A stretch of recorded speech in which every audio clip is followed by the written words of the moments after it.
एक जंगल में एक हाथी और एक बकरी रहते थे। दोनों बहुत पक्के दोस्त थे।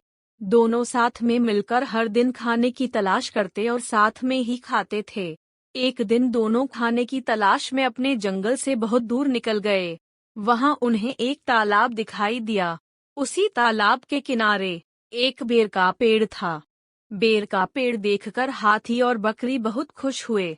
वह दोनों बेर के पेड़ के पास गए। फिर हाथी ने अपनी सूंड से बेर के पेड़ को जोर से हिलाया और जमीन पर ढेर सारे पके हुए बेर गिरने लगे।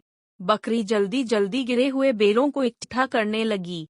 संयोगवश उसी बेर के पेड़ पर एक चिड़िया का घोंसला भी था, जिसमें चिड़िया का एक बच्चा सो रहा था और चिड़िया दाने की खोज में कहीं गई हुई थी। बेर का पेड़ जोर से हिलाने के कारण चिड़िया का बच्चा घोंसले से बाहर तालाब में गिर पड़ा और डूबने लगा। चिड़िया के बच्चे को डूबता हुआ देखकर उसे बचाने के लिए बकरी तालाब में कूद गई, लेकिन बकरी को तैरना नहीं आता था। इस वजह से वह भी तालाब में डूबने लगी।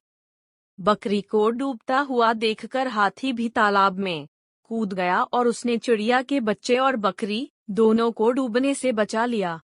इतने में चिड़िया भी वहां पर आ गई थी और वह अपने बच्चे को सही सलामत देखकर बहुत खुश हुई। उसने हाथी और बकरी को इसी तालाब और बेर के पेड़ के पास रहने के लिए कहा। तब से हाथी और बकरी भी चिड़िया के साथ उस बेर के पेड़ के नीचे रहने लगे। कुछ ही दिनों में चिड़िया का बच्चा बड़ा हो गया। चिड़िया अपने बच्चे के साथ जंगल में घूम कर आती थी और हाथी और बकरी को जंगल में किस पेड़ पर फल लगे हैं इसकी जानकारी देती थी। इस तरह हाथी, बकरी और चिड़िया मजे में रहते और खाते पीते थे।